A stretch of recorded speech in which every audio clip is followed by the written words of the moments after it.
Well, here we go. It didn't have to take that long since the Gold Cup, a couple months later, maybe a little bit more than that. Friendlies for the United States in this international window coming up on September the 9th. They will face Uzbekistan in St. Louis, September the 12th. They will face Oman in Minnesota. This was supposed to be Argentina and Brazil, but South America pushed ahead their World Cup qualifiers. So they begin this weekend, or this week, which means Argentina and Brazil were kept busy. In comes two Asian Football Confederation teams in Uzbekistan and Oman. We'll get to know them a little bit here. I do want to say, especially with the World Cup expanding, I mean, Argentina won the World Cup 9 months ago. Now they're starting qualifying. That sounds insane. And if there's an expanded World Cup, maybe we just put Argentina in there. You know, I imagine they would probably turn that down because they're going to qualify anyway and they want the games. That South American qualification has to prepare you really well for the World Cup. So I'm sure they would turn it down, but maybe they should at least offer it to them. Here you go. You don't have to. You're already qualified. You can play the games in South America. Maybe they'll let you do that, but it won't count. So anyhow, just food for thought. But World Cup qualifying will be coming to the doorstep of a lot of people. South America is getting it right now. Now, today here on the Soccer OG, check out the Soccer OG podcast, where all podcasts are available. Some very good guests, some very good conversations. I had Alexi Lalas reach out to me and say that my stoppage time, which I will now change the name to Check Complete, we're modernizing it. So it's no longer stoppage time, it's Check Complete. Said he kept nodding at everything I said. I said it about the Spanish Football Federation. So if you want to hear that, if you want to get smarter about this sport, if you want to see things a little differently, I'm not here going to be outraged at everything. I'm not going to pander to you. I promise you I won't. This is stuff that's happening all over in the soccer space. I see it firsthand. No outrage, no faux outrage, no pandering, and no plagiarism.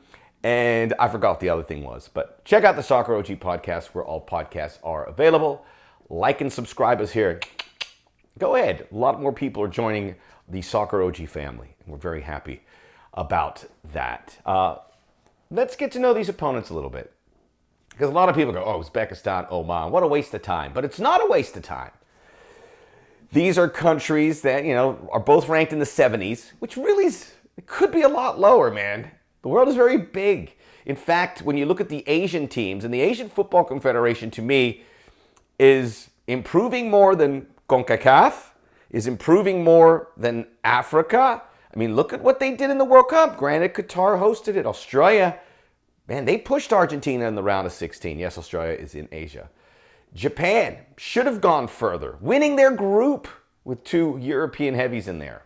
Germany and Spain won the group. Saudi Arabia beat Argentina. They have this incredible league that's pushing it. So the Saudis, the Koreans made the round of 16. Asia's doing good, man. So those are the top 4 or 5 teams. And then I think Uzbekistan's ranked 10th. Maybe Oman right behind them. Both have kind of hovered around World Cup qualifying. They would make the final stage. Uzbekistan didn't make it in 2022. Oman did. In 2014, Uzbekistan made that final qualifier for Jordan that allowed the team to go to the Intercontinental Playoff. So that did not end well for Uzbekistan. But Jordan did. Jordan would lose in the next round. But they've been hovering around there. I would say this. Uzbekistan is the first opponent, September the 9th. They have made the Under-20 World Cup. I think many of you guys would remember that. Uzbekistan made the tournament we had in the summer, where the U.S. made the quarterfinals. Uzbekistan finished second in their group. They pushed Argentina. They were actually beating Argentina at one point in that group. They finished second, made the round of 16, lost to Israel 1-0.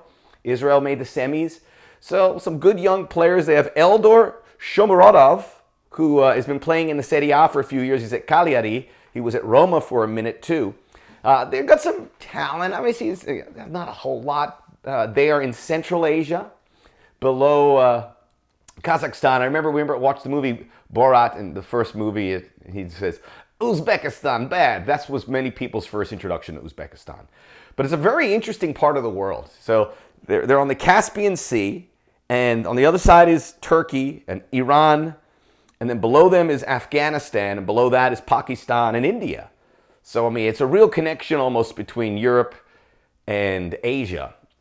And then Oman is in one of the Gulf states. It's below the Saudi Arabia and the UAE on the, what's the body of water? I try to memorize all this stuff. I'm so sorry. Was it the Persian Gulf? No, it wasn't the Persian Gulf. It is the oldest state in the Arab world, I read. 6 million people, the Sultanates of Oman. And you have Uzbekistan, who are 36 million people. Uzbekistan had a friendly against Bulgaria that was canceled. That's the last I saw of it. I was looking for more details. Oman beat Palestine on Wednesday. They'll be the second opponent for the United States. I don't know if this is valuable. It's valuable to me. I like to know this part of the world a little bit more. It's in Central and Western Asia. I gotta pick up. The Gulf states, I gotta learn a little bit more. I'll say this about Oman. 2022 World Cup qualifying. They finished 4th in Group B. The 3 teams ahead of them all qualify for the World Cup. Japan, the Saudis, Australia. And Oman finished right behind them. So these are not terrible teams. And the fact that the U.S. hasn't played either one of them is great for me, is great in my perspective, because you're getting a new sense. These are teams that could end up in a USA group. Maybe not, maybe a step above, but the unknown, remember they played, was it 43 of 56 games against CONCACAF in that last cycle? Can't be doing that. And remember, the USA doesn't have to qualify for the World Cup, so they need to pick up as many games. They've got to be really open to this because there's going to be some limitations, so bring it on. Uzbekistan and Oman. I'm excited about learning a little bit more about both these countries and their football. So it's not a waste of time. I don't think anyone really truly believes that, right? People are getting excited. I saw there was a debate because Gregg Berhalter called St. Louis the soccer capital of the U.S., and people were in outrage. And I'm like, faux outrage. I go, St. Louis was always called that. Is it the capital? Well, until someone else comes up, it is. I wouldn't call it that, but I'm very respectful of St. Louis's soccer pedigree. So I don't know where people had to get on their soapbox and scream about it, because St. Louis does have that these other cities will have. Our culture's in diapers, right? Our culture's in diapers. But hats off to St. Louis. I've got to call some games there. They love their footy. They love their soccer. So much respect to that city. And I think they're going to fall in love, the U.S., with that stadium, because they can really build with that fan base. And that's an electric place, just like we saw at Cincinnati, but even more intimate. City Park is legit. I've called 3 games there. Top 4 stadium in MLS. Let's talk about the team. I have a projected 11. There's a few question marks, but I think very few when we look. By the way, this is the first game back for Gregg Berhalter, so we talked a lot about that in the last video. We'll talk about it again. We can dwell upon it and whether we think he should be there. And I don't. When the World Cup ended, I was looking forward to a change. And some of the weird stuff that U.S. soccer does, I'm not a fan of. And the way Gregg Berhalter has handled this Gio Reyna situation and not coming above it and saying, hey, Gio, let's meet, let's have a coffee.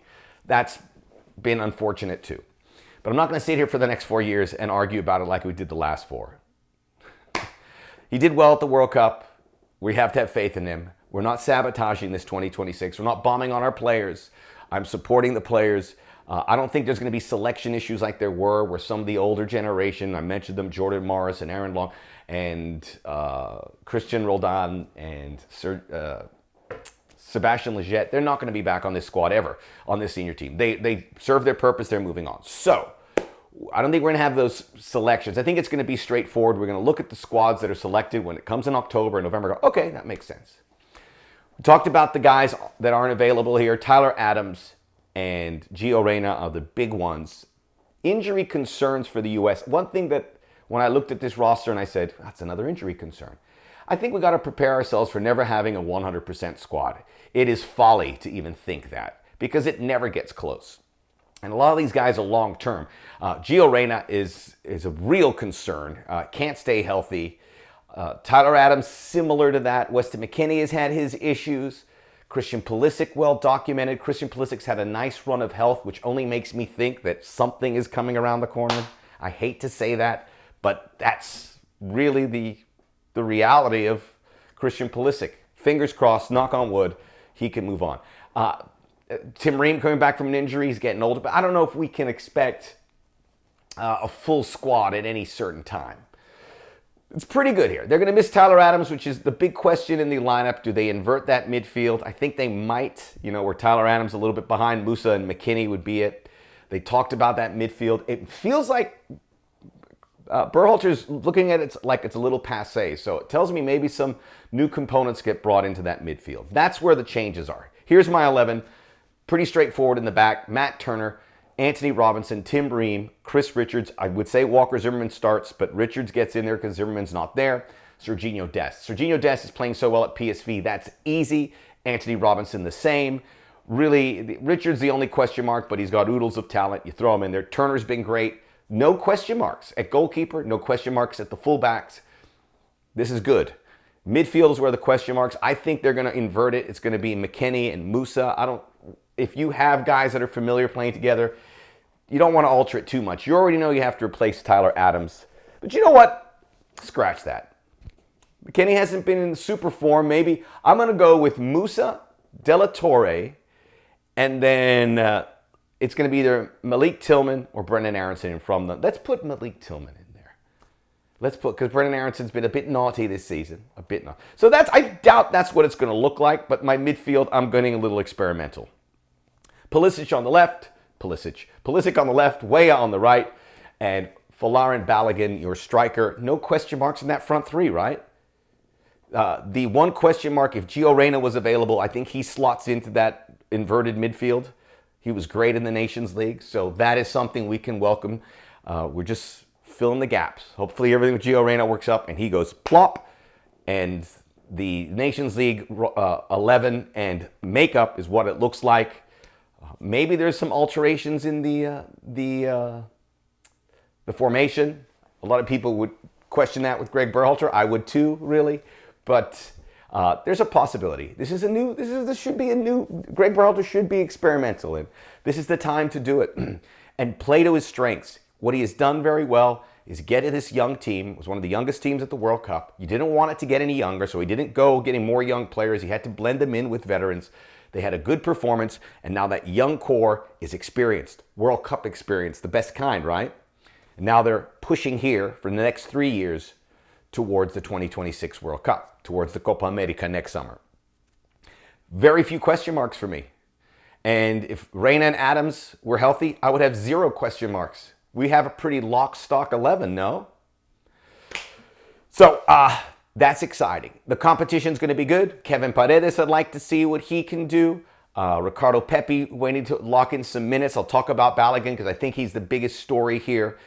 And Johnny Cardozo's a miss. He couldn't go. Tanner Tesman comes in. It's a 24-man roster. Turner should start both games. There'll be a few changes. They're lacking a little depth with the health issues that you would like to see. A bit unproven for the players that we would consider on the bench. Now, we move forward literally to the number 9. I wanted to talk about this because remember how much we discussed who should be the starting center forward heading into the 2020 World Cup? We didn't know. We did not know. Was it Josh Sargent? Was it Daryl Dike? Yeah, he was the flavor of the month. He got injured. Was it Haji Wright? Was it Jordan Pefok? Was it Jesus Ferreira? Well, did I say Ricardo Pepi, Sargent? There was like 6 guys. We didn't know who the number 1 is. Folarin Balogun, who is, you look at all the data, is an elite striker in the top European leagues. Recently made a $40 million move to Monaco. So Balogun classifies as a lockdown starter. How he performs, we'll have to see. I imagine he scores a couple goals against the Uzbeks. And probably, he sees some minutes in the second game, but I would play Balogun both games. You only have a couple days between them, so maybe that's an impossibility. But I'd like to see Balogun at least play 30 minutes of the second game. Definitely start the first. We want to see that he is the real deal, and we can build around him, and we don't have to worry about that center forward spot. Ricardo Pepi is going to make it competitive. He hasn't been doing great at his club, hasn't been playing a lot at all. He did get a little minutes in the final PSV. league game. Josh Sargent's injured, and that's the top three. That's the clear top three in the striking situation. Balogun score some goals, and let's not talk about this again. We have our guy. Fingers crossed. Knock on wood. Jeff Carlisle had an article about an article, the only article that Gregg Berhalter did leading in with Vanity Fair, and he said he wanted to take the United States as far as they have ever gone in a World Cup. Remember, the USA in the first World Cup in 1930 made the semifinals, but we're going to take that out. We're going to assume that Berhalter meant semifinals. USA is not going to make a final, and the USA is not going to win a World Cup. I don't think this. I'm going to do a video about this. I don't think ever. I don't think USA is ever going to win a World Cup. They're missing some key chromosomes in order to do that, I think. So they'll get close, but I think we might be here. I mean, and maybe not in my lifetime. How about we say that? And, I'm on the older side, so I'm not going to be here forever. Let's just say they're not going to win a World Cup in the next 8 editions. I don't think, well, but that's an episode for another. Semi-final I can get into. This team showed they were so stout defensively in 2022. I feel confident, and with Matt Turner becoming a top shot stopper in the biggest league in the world, I feel very good. Now, the question is, you're hosting a World Cup. That's going to help. You're going to be aided by a favorable group. That always happens in the World Cup. So everything is set. And the matchups have to play out well, and you have to win 3 knockout games. That's going to make it difficult, right? This expanded field, the deep teams. Oh, maybe it doesn't. Maybe it benefits the U.S. because they're playing home. So can they make a semifinal? I love their defense. I love their depth. I love what's happening the next 3 years. Got to find a way to score goals. Just average a goal and a half a game, and you're going to be in good shape. So Folarin Balogun is key. Christian Pulisic and Tim Weah also getting those positions. That's what we want to see over these 2 games. Enjoy them. We'll be back to recap, preview the next one. This is an exciting time. September windows. Don't talk yourself out of it. Watch the games and come back here to the Soccer OG and let's have a conversation. Check out the Soccer OG podcast where all podcasts are available. Like and subscribe us here. We'll see you again very soon.